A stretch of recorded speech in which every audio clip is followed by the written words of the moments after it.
ರೇಣುಕಾಸ್ವಾಮಿ ಕೊಲೆ ಪ್ರಕರಣದಲ್ಲಿ ಜೈಲು ಪಾಲಾಗಿರುವಂತಹ ನಟ ದರ್ಶನ್ಗೆ ಮತ್ತೆ ಬೆನ್ನು ನೋವು ಮತ್ತು ಮೊಣಕೈ ನೋವು ಕಾಣಿಸಿಕೊಂಡಿದೆ. ವೈದ್ಯರು ಫಿಸಿಯೋಥೆರಪಿ ಸಲಹೆಯನ್ನ ನೀಡಿದ್ದು, ಈ ಹಿಂದೆ ಇದೇ ರೀತಿಯ ಆರೋಗ್ಯದ ಕಾರಣ ನೀಡಿ ಜಾಮೀನು ಪಡೆದಿದ್ರಿಂದ ಇದು ಮತ್ತೊಂದು ಜಾಮೀನು ತಂತ್ರ ಇರಬಹುದು ಅಂತ ಹೇಳಲಾಗ್ತಾ ಇದೆ.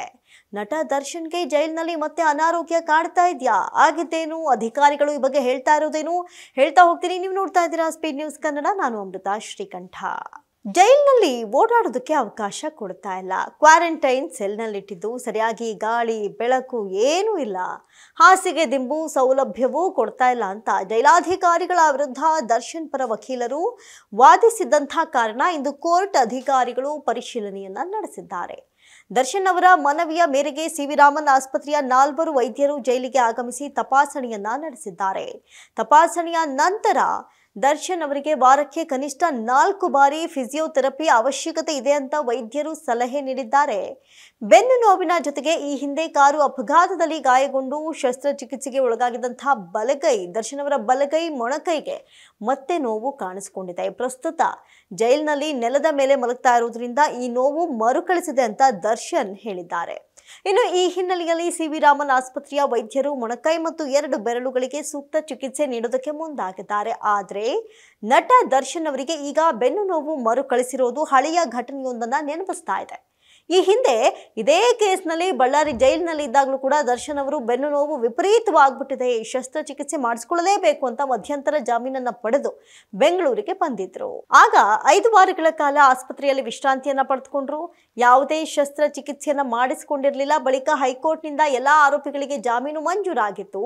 ದರ್ಶನ್ಗೆ ಮತ್ತೆ ಬೆನ್ನು ನೋವು, ಫಿಸಿಯೋಥೆರಪಿ ಸೂಚಿಸಿದ ವೈದ್ಯರು ಕೋರ್ಟ್ ಆದೇಶದ ಪ್ರಕಾರ ಸೌಲಭ್ಯ ಸಿಗದಿರುವಂತಹ ಬಗ್ಗೆ ವಾದವನ್ನ ಮಾಡಿದಂತಹ ಹಿನ್ನೆಲೆ ಸ್ವತಃ ಕೋರ್ಟ್ ಅಧಿಕಾರಿಗಳು ಬಂದು ಜೈಲಿನಲ್ಲಿ ಪರಿಶೀಲನೆಯನ್ನ ನಡೆಸಿ ಜೈಲಾಧಿಕಾರಿಗಳಿಗೆ ಪತ್ರವನ್ನ ಬರೆದು ಅನಾರೋಗ್ಯದ ಬಗ್ಗೆ ತಿಳಿಸಿದ್ರು. ಆರೋಪಿ ದರ್ಶನ್ ಪರಪ್ಪನ ಅಗ್ರಹಾರದಲ್ಲಿ ಜೈಲುವಾಸಿಯಾಗಿರುವಂತಹ ಆರೋಪಿ ಸದ್ಯ ನಟ ದರ್ಶನ್ ಮತ್ತೆ ಅನಾರೋಗ್ಯದ ಬಗ್ಗೆ ಜೈಲಾಧಿಕಾರಿಗಳಿಗೆ ಪತ್ರವನ್ನ ಬರೆದಿದ್ದಾರೆ. ಈ ಹಿಂದೆ ಬೆನ್ನು ನೋವಿನ ಕಾರಣಕ್ಕೆ ಶಸ್ತ್ರಚಿಕಿತ್ಸೆ ಆಗಬೇಕು ಅಂತ ಜಾಮೀನು ಪಡೆದುಕೊಂಡಿದ್ರು. ಇದೀಗ 1 ವಾರದಿಂದ ಕುಂಟುತ್ತಾ ನಡಿಬೇಕಾಗಿದೆ. ಬೆನ್ನು ನೋವಿಗೆ ಸೂಕ್ತ ಚಿಕಿತ್ಸೆ ಬೇಕು ಅಂತ ಜೈಲಾಧಿಕಾರಿ ಪತ್ರವನ್ನ ಬರೆದಿದ್ದಾರೆ. ಇಂದು ದರ್ಶನ್ ಪರ ವಕೀಲರ ಮನವಿ ಮೇರೆಗೆ ಕೋರ್ಟ್ ಅಧಿಕಾರಿಗಳೇ ದರ್ಶನ್ ಇದ್ದ ಸೆಲ್ಗೆ ವಿಸಿಟ್ ಮಾಡಿ ಸೌಲಭ್ಯಗಳ ಪರಿಶೀಲನೆಯನ್ನ ನಡೆಸಿದ್ದಾರೆ. ಕೋರ್ಟ್ ಆದೇಶದ ಪ್ರಕಾರ ಸೌಲಭ್ಯ ಸಿಗದಿರೋ ಬಗ್ಗೆ ವಾದ ಮಾಡಿದ್ದ ಹಿನ್ನೆಲೆ ಸ್ವತಃ ಕೋರ್ಟ್ ಅಧಿಕಾರಿಗಳು ಬಂದು ಜೈಲಿನಲ್ಲಿ ಪರಿಶೀಲನೆಯನ್ನ ನಡೆಸಿದ್ದು ಎಲ್ಲಾ ಸೌಲಭ್ಯ ಸಿಗ್ತಾ ಇದೆ ಅಂತ ತಿಳಿದು ಬಂದಿದೆ. ಅಲ್ಲದೆ ದರ್ಶನ್ಗೆ ಬೆನ್ನು ನೋವಿರೋ ಬಗ್ಗೆಯೂ ಗಮನಕ್ಕೆ ಬಂದಿದೆ. ವೈದ್ಯರಿಂದ ದರ್ಶನ್ ಆರೋಗ್ಯ ಪರಿಶೀಲನೆ ಕಳೆದ 1 ವಾರದಿಂದ ವಿಪರೀತ ಬೆನ್ನು ನೋವು ಕಾಡ್ತಾ ಇದೆ.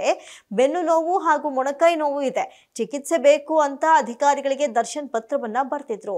ಇನ್ನು ಕಾರ್ ಆಕ್ಸಿಡೆಂಟ್ ಸಂದರ್ಭದಲ್ಲಿ ಮೊಣಕೈಗೆ ರಾಡ್ ಹಾಕದಂತಹ ಸಂದರ್ಭದಲ್ಲಿ ನೋವಾಗಿದ್ದ ಕೈ ಮತ್ತೆ ನೋವಾಗಿದೆ.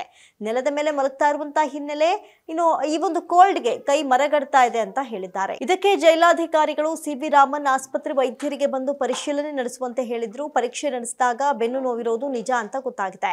ವಾರಕ್ಕೆ 4 ದಿನ ಫಿಸಿಯೋಥೆರಪಿಯ ಅಗತ್ಯವಿದೆ ಅಂತ ವೈದ್ಯರು ಸಲಹೆಯನ್ನು ಕೊಟ್ಟಿದ್ದಾರೆ.